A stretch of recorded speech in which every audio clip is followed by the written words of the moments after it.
Bien, vamos a pasar con nuestro primer invitado esta mañana. Nos acompaña Alejandro Muñante, congresista de la República y hombre acá de la casa en Betel Radio 100.1 FM. Alejo, ¿cómo está? Buenos días. Hola Pancho, ¿cómo estás? ¿Qué tal? Bien, vamos a hablar acerca de un proyecto de ley que se ha aprobado en la Comisión de Constitución que Ujú. permite a los congresistas hacer proselitismo, pero creo que como tú bien sabes, ayer lo decías en tu programa, no todo lo que los medios de comunicación tradicionales dicen es cierto, así que es importante hacer una precisión, Sí, ahondar en cuáles son los detalles correctos de lo que se ha aprobado en la comisión. bueno, sí, justo estoy buscando el proyecto. A ver, Sí, acá está. A ver, mira, yo ayer justo hablaba de esto en mi programa, sí. porque claro, se ha dicho, por ejemplo, que esta ley habilita hacer campaña política en semana de representación. Se ha dicho que esta ley habilita al congresista a utilizar recursos del Estado para hacer campaña política en desmedro de la neutralidad y la imparcialidad, etcétera, etcétera, ¿no? Incluso algunos medios un poco más serios, como El Comercio, han titulado y han dicho, los congresistas ahora van a poder hacer campaña en semana de representación. ¿Te Y yo, parece si leo puntualmente el claro, artículo para que la gente entre en exactamente, contexto? y de acuerdo a esa lectura, la gente se va a dar Sí. cuenta si efectivamente dice eso o no lo Ujú. dice.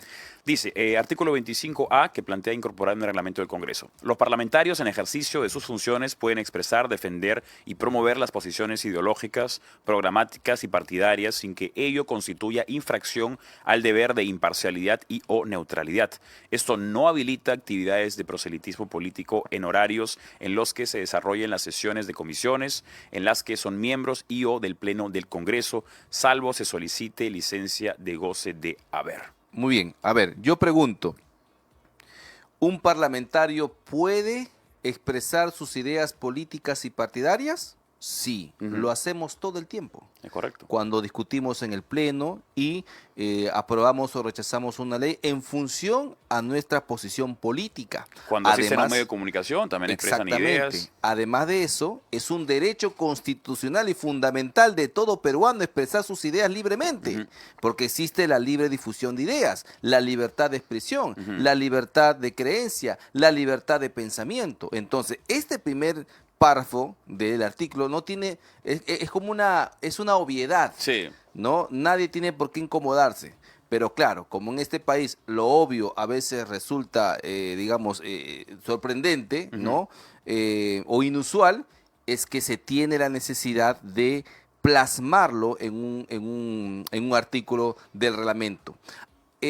A ver, muchos dijimos, traigo a colación y como una especie de analogía, este caso de la regulación de la cuestión de confianza. Ujú. Todos los medios caviares dijeron que ya estaba bastante claro el tema de la cuestión de confianza y para qué servía la cuestión de confianza. Dijeron, hay incluso una sentencia del Tribunal Constitucional que dice que es para las políticas generales de gobierno. ¿Qué pasó? En base a esa interpretación, un presidente de la República disolvió el Congreso de manera inconstitucional. Ujú. Luego, el señor Castillo quiso utilizar la denegación fáctica para nuevamente cerrar el Congreso de manera inconstitucional, aunque después intentó hacerlo ya de manera Claro, abrupta, ¿no es expresa, ¿no? cierto? Exactamente. Pero nosotros tuvimos que aclarar en una ley de desarrollo constitucional para qué cosa servía una cuestión de confianza y qué no se podía pedir a través de una cuestión de confianza. Todos dijeron, pero eso está claro, no hay necesidad de hacerlo. Sí, hubo necesidad de hacerlo porque eso justamente lo que evitó un Ujú. golpe de Estado en nuestro país. Bajo la misma lógica, hoy se sabe que habiendo 43 partidos políticos, la gente lo que va a hacer es apelar a la vieja confiable, pegarle al Congreso y no proponer absolutamente nada. Ujú. Y entonces lo que propone esta gente, este sector caviar político radicalizado, es que el congresista no pueda defenderse, no tenga el derecho siquiera de expresar sus opiniones políticas o partidarias. Eso es lo que nos están diciendo. Ujú. Entonces, hemos dejado en claro a través de esta norma que todavía falta aprobar en el Pleno, Sí. que el congresista, como cualquier otro peruano, puede expresar sus ideas políticas y partidarias. Ujú. Y repito, y lo hacemos en todo momento. Es una obviedad que se necesita dejar plasmado en una norma. Y la segunda parte de este artículo que tú bien has leído ha sido a propuesta de este servidor. Ujú. Yo participé en el debate de la Comisión de Constitución y planteé que se agregue este segundo, bueno, es el mismo párrafo, pero Sí, esta segunda segunda parte. parte. Dice, esto no habilita, dice, actividades de proselitismo político, entiéndase campañas, entiéndase mítines, marchas, caminatas, Ujú. etcétera, ¿no? No habilita actividades de proselitismo político en horarios en los que se desarrollen las sesiones de comisiones en las que son miembros los congresistas Ujú. y o el pleno del Congreso, salvo se solicite licencia sin goce de haber respectiva. A ver, Ujú. yo he escuchado a congresistas que han estado 18, 20 años en el Parlamento criticar esta norma. Yo les pregunto, ¿cómo lograron su reelección? ¿Acaso ellos no hicieron campaña siendo congresistas? Sí. No dejaron de ser congresistas, Pancho. ¿Por qué? Porque el cargo de congresista es irrenunciable. Ujú. ¿Qué es lo que hicieron? Presentaron su licencia sin goce de haber. Espero que lo hayan hecho en su momento, pero eso es lo que éticamente tiene que hacer un parlamentario. Si tú sabes que te vas a ausentar de una comisión del Congreso del que eres parte o te vas a ausentar del Pleno porque es inevitable no hacerlo, entonces éticamente, responsablemente, presenta tu licencia sin goce de haber. Ese día no te pagan y vas y participas de tu meeting si es que no hay forma de posponerlo para Ujú. otro día. Ahora, Eso es lo que estamos el diciendo. comercio y otros medios de comunicación han levantado la nota diciendo los congresistas van a hacer proselitismo en la semana de representación. De ninguna manera. A ver, allí también hay un tema que ya tiene que ver con la Comisión de Ética. Por Ujú. ejemplo, si tú vas a una región, ¿no es cierto? Tú eres elegido por Cusco. De hecho que allí también hay una línea delgada, porque, a ver, si tú eres congresista por Cusco, ¿quiénes te eligieron? Cuqueños. Los cusqueños. Y específicamente, ¿quién te eligió? Los militantes de tu partido en el Cusco. Sí. Entonces, es natural que un congresista del Cusco rinda cuentas a sus electores, que Ujú. son naturalmente los de su partido, Sí. ¿no? Entonces, claro, lo que se espera es que el congresista del Cusco, por ejemplo, cuando haga su semana de representación, priorice dentro de un horario laboral normal reuniones con diversos sectores, ¿no? Gremios, población civil en general, ¿no? Y en la noche o un sábado o un domingo pueda realizar su actividad proselitista. Ujú. Pero si lo hace dentro, o sea, si prefiere tener marchas y campañas en medio de la semana de representación en horarios habituales, laborales, Sí. allí sí estaría cometiendo una falta ética Ujú. y la Comisión de Ética tendría que denunciarlo como corresponde. Pero eso Claro. ya es un tema de responsabilidad y de ética del parlamentario. Ahora, si, como dijo el señor Salguán en una última entrevista, si eso es necesario que se precise además y que se diga en esta norma que esto estará exento de la semana de representación, a buena hora, no nos hacemos problema.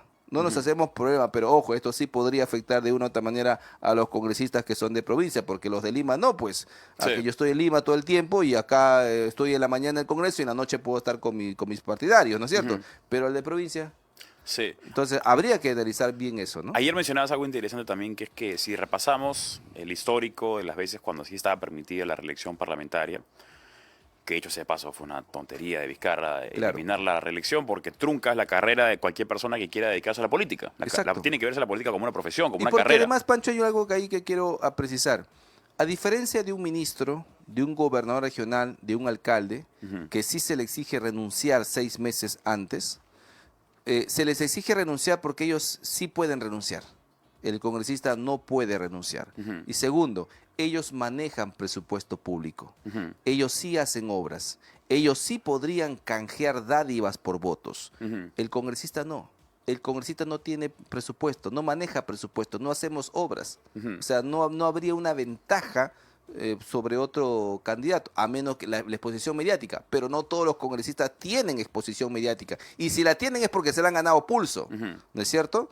Porque, a ver, yo te apuesto que no conoces a los 130 Claro, congresistas, ¿no? difícilmente alguien te puede Entonces, citar a los 130, ¿no? ¿cómo podría eso ser una ventaja de una persona que nunca ha aparecido en Sí. medios de comunicación? Entonces, no siempre es así. Mencionabas ayer también que cuando revisamos el histórico de de las reelecciones, el porcentaje de congresistas que logra la reelección es apenas 15%. Sí, claro, siempre ha sido así. Siempre ha sido así porque además es la mejor manera de premiar O castigar. o castigar, Ujú. ¿no? Si el congresista hizo bien su trabajo de representación, que es naturalmente lo que hace un congresista, la población lo va a volver a elegir porque se sintió representado Sí. por ese congresista. Hay lamentablemente una falta de educación electoral, porque mucha gente, y hablo de personas adultas que deberían dominar, digamos, el proceso electoral con precisión, creen que los congresistas se eligen solos. Exactamente. Creen que, como te dieron un buen número, significa que vas a entrar Ahora, automáticamente, cuando ahora, es el voto preferencial. Exactamente. Y otra cosa, a ver, dicen que nosotros estaríamos en ventaja frente a otros candidatos. Yo pregunto, ¿acaso las encuestas no dicen que estamos siendo rechazados por el 98% de la Claro. población? Más bien sería un efecto contrario, ¿no? Si, Ujú. si yo, congresista, que soy rechazado, supuestamente, por el 98% de la población, si yo digo, a mí me parece que tal fulano debe ser presidente del Perú, más bien debería generar el efecto contrario, ¿no? Sí. Más bien la gente no va a votar porque yo lo dije, Sí. porque yo soy el rechazado. Entonces yo pregunto, ¿acaso esto no debería entonces no generarles ningún tipo de preocupación? Entonces, ¿de qué se preocupan? Sí. ¿A qué le temen? ¿Será acaso que no le creen ni a sus propias encuestas? Mm. Bueno, ya vimos cómo las encuestas en el pasado nos han engañado a todos los peruanos, ¿no? Exacto, Pedro Castillo ni siquiera aparecía en las encuestas y de pronto fue presidente de la República. exacto. Así Pero es. bueno, esas son las encuestas, ese es el Perú. Por otra parte, Dina Boluarte y César Acuña parecen que están más preocupados en los viajes que en Bueno. ejercer sus cargos, ¿no? Dina Boluarte recientemente se le aprobó viajar a Francia. Ujú. ¿Qué opinas tú de estos viajes o de este deseo constante de la señora Boluarte de estar Mira, viajando? a ver, hay una situación excepcional que vive el país en estos momentos y es que no tenemos otro vicepresidente. Sí. Entonces, como no teníamos otro vicepresidente y se venía la entrega del mando del Asia-Pacífico, ¿no? Ujú. Y otros eventos importantes, se tuvo que crear una norma, recordarás, para que la presidenta de la República, cuando no tenga vicepresidentes, pueda despachar de manera virtual Sí. en tanto que está en esos viajes de representando el Estado, ¿no es cierto?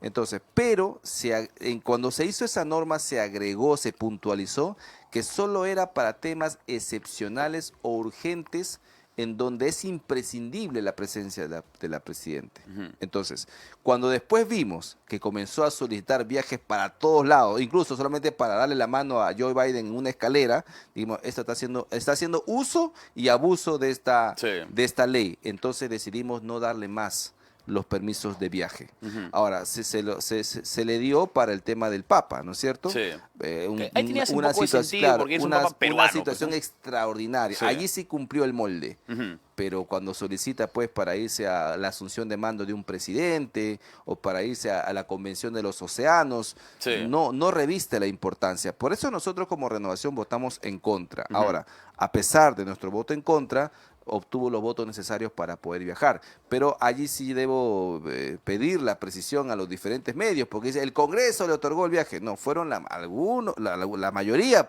podríamos decir, pero bancadas enteras de manera unánime le negaron ese viaje. Ujú. Es bien habitual, lamentablemente, cuando se dice el Congreso vota así, el Congreso vota de otra Claro, manera sí, sí, sí. y la gente termina Pero como te digo, Pancho, agrupándolos a todos. lamentablemente la señora Dina Boluarte no ha entendido la propia norma que ha promovido, ¿no? Porque claro, ahí se habla de excepcionalidad y de urgencia y estos viajes que ha solicitado no revisten tal calidad. Ujú. Solamente algunos, como por ejemplo el tema del Asia-Pacífico o de viaje a China, tal vez siendo Sí. el principal socio económico del país, o del Papa ahora recientemente, Sí. pero después de allí, los demás viajes que ha solicitado no revisten la necesidad y la importancia. Sí, porque- Ahora, también hay un tema allí constitucional que sí sería importante tal vez más adelante poder reformar, porque hay una especie de antinomia y contradicción en la Constitución. ¿Por qué? Porque por un lado, la Constitución dice que el Ejecutivo lidera la política exterior y por otro lado dice que cada vez que la presidenta quiera salir tiene que pedirle permiso al Congreso. Entonces, pareciera una contradicción. Por ejemplo, esto no pasa en Argentina. El presidente Milei sale y lo único que hace es rendir informes al Congreso, Ujú. pero no está pidiendo permiso porque se entiende que quien dirige la política exterior es el presidente. Sí. Entonces, ¿por qué tienes que pedirle permiso a otro órgano para poder realizar tu trabajo, que es justamente lo que la Constitución te obliga, ¿no? Claro. Igual pasa, por ejemplo, ahora estamos en estos días, vamos a hablar del voto de confianza. También, si la presidenta de la República en una función exclusiva y excluyente elige a sus ministros, ¿por qué tendrían ellos que pedir el voto de confianza al Congreso? no tiene sentido, ¿no? ¿Cómo debería ser entonces? No debería haber el voto de confianza. O sea, que la presidenta pueda elegir a los ministros indistintamente de la opinión de los parlamentarios. Exacto, como ocurre en un sistema presidencialista puro y duro, ¿no? Ujú. Esto del voto de confianza es una figura traída del parlamentarismo europeo, donde funciona un sistema parlamentarista y el primer ministro, que es el que gobierna, sale del mismo parlamento, entonces pide la confianza al parlamento, que es quien lo elige, ¿no? Interesante, seguramente va a causar un poco Pero eso de... ya se eliminó con la bicameralidad. Es decir, ya no va a haber voto de confianza a partir del año 2026. ¿Cómo va a ser ahora? El presidente elige sus ministros y ya está. No tiene que pasar por una... Claro que el Congreso, la Cámara de Diputados, va a seguir aplicando control político, va a poder interpelarlos, va a poder censurarlos, Ujú. pero ya no un voto de confianza que en un tiempo esta parte pues estuvo siendo mal utilizado. Recordarás al señor Era Valer como una amenaza, ¿no? cuando dijo yo quería hacer la bala de plata, ¿no? Sí. Claro, entonces era prácticamente una especie de arma política para destrucción de un poder del Estado tan importante como el Parlamento, ¿no? Sí. Ahora, César Acuña también es otro personaje que se le ha cuestionado mucho por viajar. Es el gobernador regional de La Libertad, una región que sufre muchísimo por la criminalidad, por el terrorismo, tal vez si podemos llamarlo de esta manera, porque es tan grave y tan sanguinaria la violencia que se vive que ya tal vez puede calzar como terrorismo. Y el señor también viaja muchísimo, a pesar de que también es el líder de una bancada importante en el Congreso y que tal vez sea el candidato también presidencial de su propio partido. Y el señor no le parece mal viajar tanto. Sí, bueno, yo creo que la población tiene que sacar conclusiones. No puede haber más en nuestro país una amnesia selectiva, ¿no?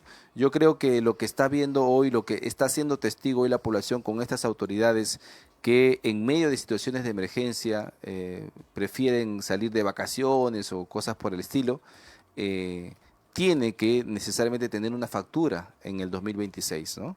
Y ojalá que esa factura se la pasen los mismos ciudadanos, ¿no? Porque Sí. finalmente, si una autoridad es elegida es porque hubo alguien que votó por ellos, ¿no? Ujú. Y la consecuencia es que vemos a veces autoridades completamente indolentes. Yo espero que esta etapa política que hemos vivido nos deje buenas lecciones que sepamos después traducir cuando emitamos nuestro voto en el 2026, ya sea para presidentes o para autoridades locales, porque recordemos que en el 2026 vamos a elegir tanto autoridades nacionales Claro. como autoridades locales. Claro. Ya un poco más en octubre, ¿no? Porque si fuera todo junto, ahí sí sería Sí, muy complicado. así es. Sobre justamente las próximas elecciones, hemos visto en las últimas semanas cómo se han caído algunos líderes que iban desplazándose por el panorama político, de personajes que eran parte de partidos políticos improvisados y que terminan peleados con estos propios partidos y se van saliendo, ¿no? ¿Qué dice esto acerca de la amplitud de partidos políticos? Yo creo que esto demuestra que los vientres de alquiler jamás serán una opción en nuestro país, ¿no? Muchos de estos personajes que se han caído justamente estaban utilizando vientres de alquiler. Y yo creo que lo que nuestro país necesita es institucionalidad. O sea, si de algo carecemos los peruanos es de institucionalidad y de fortalecimiento del sistema partidista en nuestro país. Entonces, quien utilice un vientre de alquiler para llegar al poder, de plano ya te está demostrando que le interesa un pepino a la institucionalidad. Sí. Porque si hubiese querido realmente luchar por un país estable, se hubiese dado la chamba de formar su propio partido, Sí. de crear sus bases, de tener un ideario y de congregar a un grupo de gente que piensan igual para fomentar una visión del país. Sobre Eso es lo esa- que no se ve en este caso con Sí. más de 43 partidos. Claro, con algunas excepciones que sí son partidos tradicionales, que sí son partidos institucionales, pero hay mucho vientre de alquiler en estos momentos. Sobre esa coherencia de la que hablas, de unir a personas que piensen de la misma manera, que creo que es determinante en un partido político, vemos otros partidos políticos que tienen o menos filtro para incorporar a personas, o vemos, en todo caso, un grupo bien variopinto Sí, de claro. formas de pensar. En el caso de Renovación, ¿crees tú que es un partido que tiene personas que piensan diferente o están cohesionados bajo un norte claro, bajo un Bueno, ideario claro? siempre van a haber ciertos matices, ¿no? Porque claro, si pensáramos igual ya seríamos una dictadura, pues Sí. seríamos ni siquiera el Partido Comunista, ¿no? Sí. Pasa eso, ¿no? Pero hay matices, pero que nos unen principios digamos, comunes, Sí. ¿no? Objetivos claros, consensos mínimos que tiene que haber, y dentro de ellos está pues la defensa de los valores tradicionales, la defensa de la patria, la defensa de la democracia, ¿no? De la vida, de la La defensa familia. de la vida, la familia, la libertad. Entonces, creo que esos son los que caracterizan a nuestro partido. Además, el ingeniero Rafael López Aliaga, que es actualmente alcalde de Lima y presidente del partido, ha dicho claramente que una de las cosas que nos caracteriza es el pensamiento social cristiano, Ujú. ¿no? Con opción preferente por los más pobres, pero apelando también a la libertad económica del país. Entonces, yo creo que eso ya nos caracteriza, ¿no? Si alguien piensa en Renovación Popular, aún nuestros detractores, Sí. ¿no? Ya incluso hasta chapa nos han puesto, ¿no? Ujú. Porque ya saben quiénes somos. Sí. Somos predictibles, o sea, no cambiamos, no variamos, tenemos una identidad. Ujú. Guste o no guste, pero la Pero tenemos. es reconocible. Y eso es lo que tiene que haber en los partidos políticos en estos momentos. Bien, Alejandro Muñante, congresista de la República y también hombre acá de la Casa Metel Radio, estuvo con nosotros. Alejo, gracias por acompañarnos esta mañana. Una pequeña pausa y regresamos con Hugo Guerra, periodista, abogado y economista, para hablar acerca de los 34.000 soles que IDL va a tener que pagar a la APSI. Pausa y regresamos.